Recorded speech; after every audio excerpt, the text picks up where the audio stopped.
Does hope spring eternal if you're a Dolphins fan with a 27-21 over the New York Jets? You are now 1-3. You defeated a team that is now 0-4 with a rookie head coach. Seem to be figuring some things out, but still, once again, you might be saying, Dan Day, listen to everything you're saying. You're 1-3. You beat an 0-4 team. You lost arguably your best player overall. And what are we doing here? I understand. Let us know how you feel. 305-567-0560. Going to go back to the phone lines. 1043 FM, WQAM. What's your name? Where are you calling from? Hey, Dan. What's the chances we can get that same officiating crew for the rest of the season? You liked them. Oh, yeah. I felt bad for that Jets coach. I mean, he thought he was getting screwed left and right, you know. I will say there was a couple, and the announcers on Monday Night Football did make a couple announcements where, like, Justin Fields got pulled down 3 or 4 or 5 yards out of bounds. We also had some piling ons that they didn't call, and they called those out, but that's the game. What are you going to do? I think, you know what, when you're the Jets and you're got the pedigree that they have right now, you know, they give even the Dolphins a little more preferential treatment or a little more leeway, I guess I would say. Hey, this is water under the bridge now, but what do you think we could have got for Hill on a trade? First or second round draft choice? I know, I hate to say that because now you look at it and say, of course, hindsight is 20/20, but saying, you know, Tyreek Hill's getting older, he might be a problem. What if we would have traded him? I think we still end up with a 3rd round pick or so, but now it looks like, oh, if you would have traded him, you got Jalen Waddle. It's time for Jalen Waddle. This is Jalen Waddle's opportunity to become wide receiver number 1. Well, you know, I don't think they're going too far this year. My heart belongs to the Canes. That's not a bad place to have it right now. Number 3 in the nation. And they've got a big one against Florida State up in Tallahassee. That is going to be Saturday night at 7:30. But hey, maybe this Dolphins team makes a little run. The Canes continue their magical run, and everybody starts to feel good. Nothing's as exciting as watching those Canes. Yeah, it is pretty good, man. They've got an offensive line, and they've got a running game, and they got a quarterback that's cooler than the other side of the pillow. And you got Akeem Mesidor coming from one side and Ruben Bain coming from the other. Mm-hmm. It is pretty electric, man. We've waited like Dolphins fans. We've waited long enough for the Canes to be where they're at right now. So you're a true fan. We appreciate that. If you're a true fan, or if you just want to talk about the game, 305-567-0560 is the number to call. Let's go back to the phone lines. 1043 FM, WQAM, Miami Sports Leader. What's your name? Where are you calling from? Patrick from Liverpool. Patrick, Liverpool. Where's Liverpool? Yeah, where's Liverpool? Liverpool, New York. Come on, y'all know that. I call every week, man. Go ahead, Patrick. We're happy to have you. What's on your mind? I'll tell you what, it's a good night. I mean, I'm very happy the way the team played. It sucks that Tyreek went down, but hopefully it's not season ending. Don't know. I mean, he was, he looked like he was kind of optimistic going off the field, but it was good fan base that, cheered him. Yeah. Was cheering for him. Hopefully it's not that serious. We don't know. I mean, have they said anything about that yet? All we know is that it's most likely a dislocated knee, and usually the timeline for a dislocated knee is somewhat extended. Take that for whatever that means. Yeah. I like what the offense did. Tua played a good game, no turnovers. Offensive line, they came up big. They opened up some holes, and Patrick Paul got that fumble recovery, which was huge. Devon Achane coughed that up a little bit. Yeah. No, it wasn't. It was Ali Gordon that coughed it up. You talking about the fourth quarter?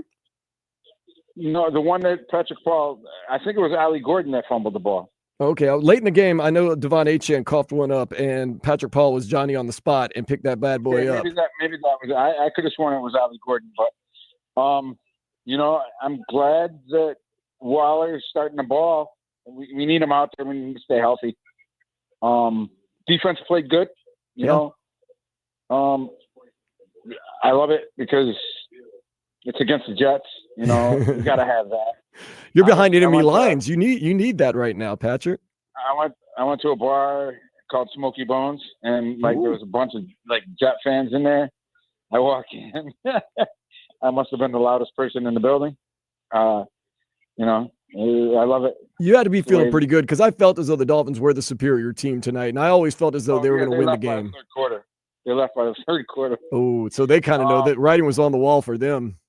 Yeah, it was good. I'm actually going to the MetLife takeover, so that's going to be hopefully the same result as tonight.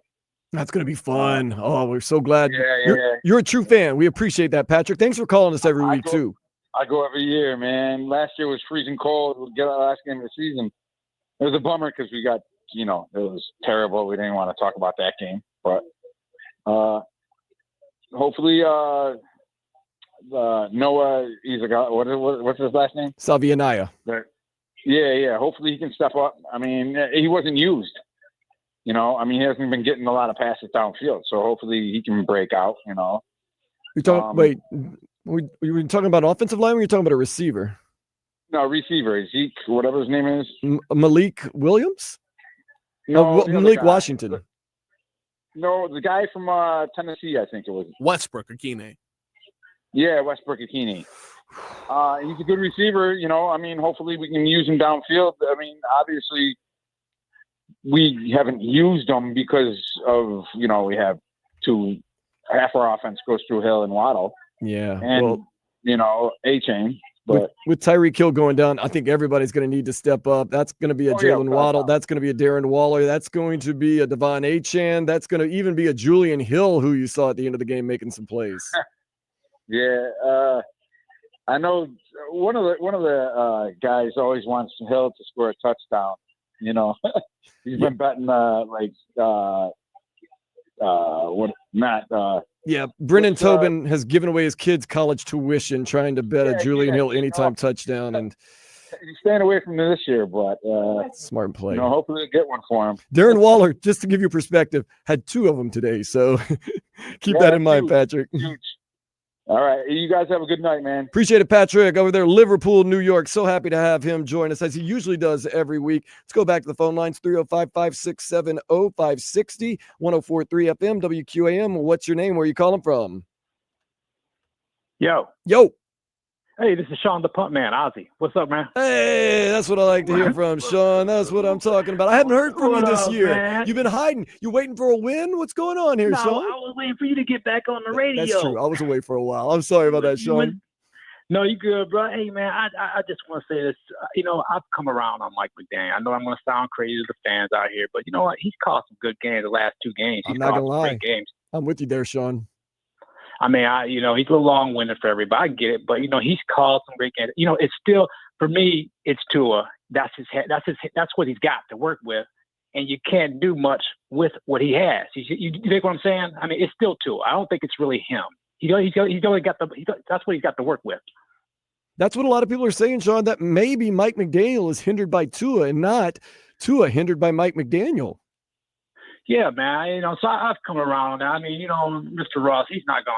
I don't think he's gonna get rid of him anyway. I mean, but the reason I'm calling because I'm not seeing the violence. The defense got gashed, bro. I mean, Anthony Weaver said he wanted the guys to play with violence this week. I thought that they answered the call a little bit better than some of the games they had previously. They actually got some pressure on the quarterback. 2 turnovers. First time this season we've gotten turnovers. Yeah, but man, you see how easily the Jets drove down the first time. Trust me, when the kid fumbled the ball, he was in the end zone. That changed the whole game. Output of this game, man. Yeah, it really did, man. I'm just worried about the defense.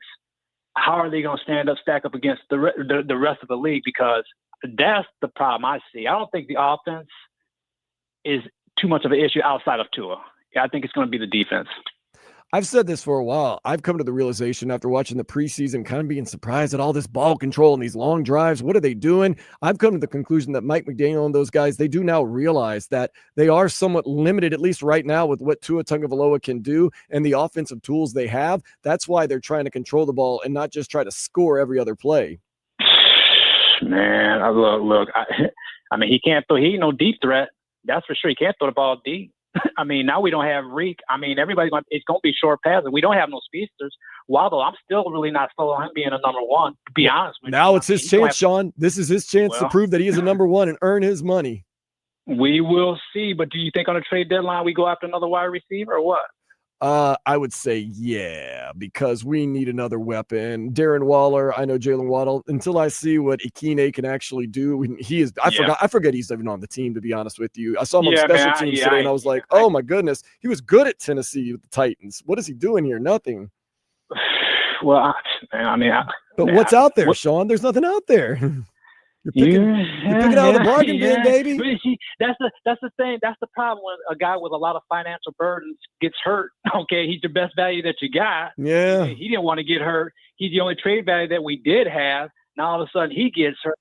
And they were probably trying to shop him, man. That's the irony of this whole thing. I'm sure they were taking fielding calls, and now we don't have him. Now we kind of like stuck. What do we do? What's next for us? Sean, my only hope is that Mike McDaniel figures things out. We have a more balanced offense, and this team finds ways to start winning games and make some noise in the NFL. That's all I can say. But, Sean, thank you so much for hanging out, man. You know, you can always find me over there. It was always nice that time I saw you at Funky Buddha, and I hope to see you again soon. I'll be out there. Oh, I can't wait. Take you later, brother. We'll see you soon, man. That's a good guy. He actually did some touring. Not touring with. He was a tour manager for Ozzy Osbourne and the guy. So R.I.P. Ozzy Osbourne. Yeah, show me the pictures and everything. So it wasn't just, talk that talk. Let's go back. Let's do talk that talk. Yeah, that's what this show is about. 305-567-0560. 104.3 FM, WQAM. What's your name? Where are you calling from? Yeah. Hey, go ahead. Hello? Hey, what's going on? Oh, hey, what's up? My name's Chuck, and I'm calling from Miami. And I just got a couple questions. Like, why was Tyreek Hill celebrating after he got hurt? Like, I was just confused by that.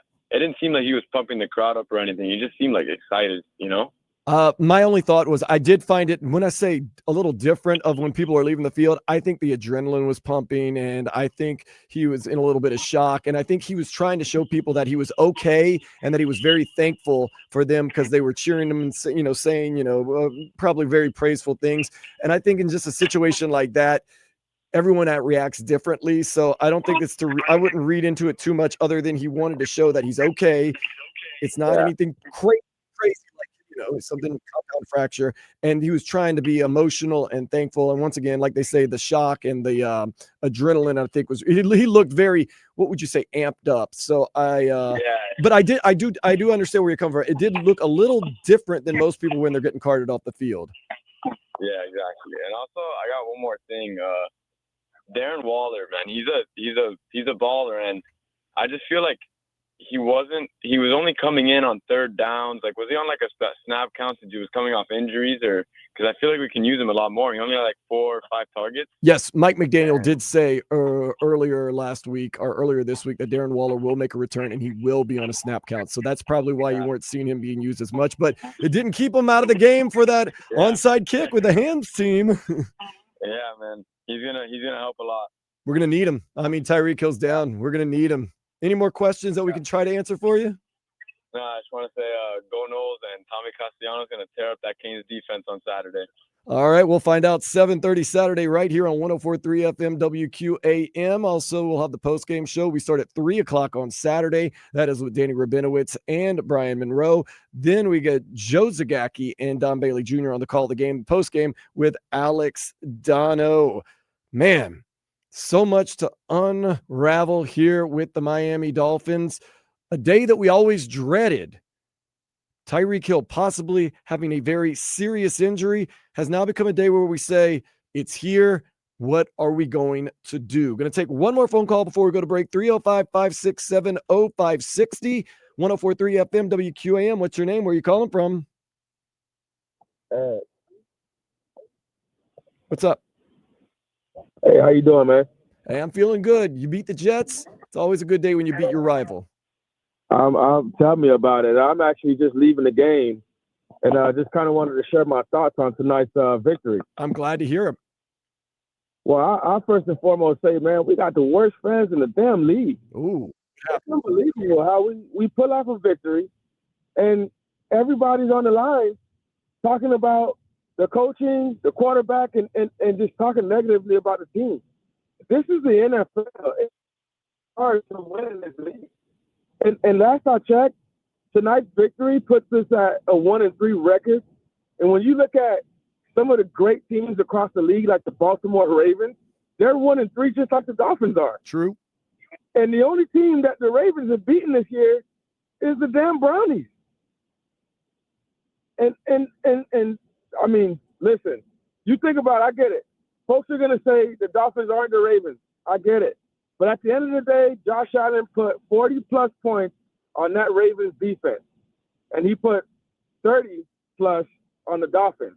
This is the NFL, for Christ's sake. It is a very tough league to win in.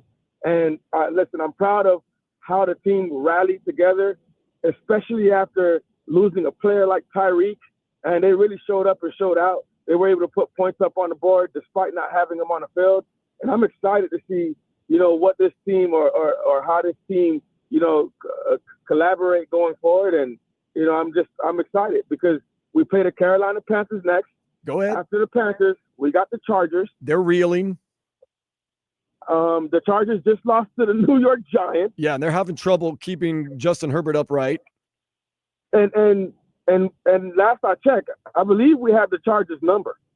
Yes, Tua has had Justin Herbert's number in the past. Absolutely. So we can definitely go on a run. Oh, hold up. We can go deeper. Let's go deeper. You get the Browns after the Chargers. That's a winnable game. The Falcons, you never know. You never know what you're going to get with them. The Ravens, they're a pretty darn good team. The Bills are a pretty good darn team. But then Commanders, Saints, Jets again, Steelers, Bengals. You don't even know if Joe Burrow is going to be back. Buccaneers are pretty good. Then you get the Patriots on the last game of the year. So there are reasonably winnable games on the rest of the schedule for the Miami Dolphins. Absolutely. It is the NFL. Any given Sunday. Any given Sunday. You and I said it together. Thank you for your positivity, though. We appreciate that. No worries. I appreciate you all for taking my call, man. And you stayed to the doing your thing. You guys keep doing your thing. I appreciate you. You stayed to the very end tonight? Oh, absolutely. I stayed at the they made it a little. It was a little nerve-wracking at the end there, but you know what?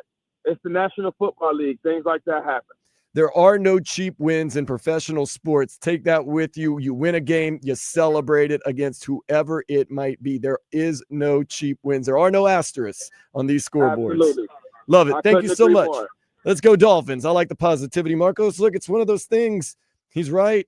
And you can say we can't beat the Bills and we don't have this, we don't have this. But once again, we see it every year. A team that has no business beating another team will go out there and win. Every year. You know what? Sometimes every week. It was amazing. Both of you guys said it at the same time. Yeah. Any given Sunday.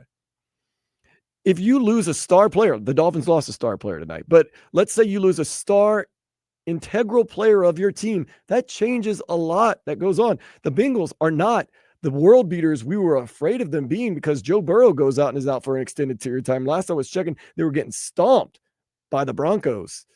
So to sit there and say we're not going to beat anybody, there's a lot of factors that go into this. Yeah, look, the way this season started, I could completely understand if you thought same old Dolphins, and if it's hard for you to wrap your head around the idea that this can amount to anything other than misery. Now, one thing that I will say is based off what you're, lining us up for, we have an opportunity to get back to 500. Now, that would be an amazing feat after starting 0-3 in the manner that we did. But it also puts us back at arguably the worst possible position at being 8 or a 9-win team at the end of this season. That is the one thing this team cannot be. If they were going to be as bad as they had started the season, okay, we blow it up, we start over. But anything less than a miraculous run right now, then you can take this Jets win, you can take every other win and throw it away because I don't want another 8 or 9 win team. And those are the words, Marcos, that a lot of Dolphins fans are saying right now. Did we get any closer to being a playoff winning team by beating an 0-4 now Jets team tonight at home on Monday Night Football with a rookie coach and a quarterback who is still somewhat unproven? I understand that, but we got the win.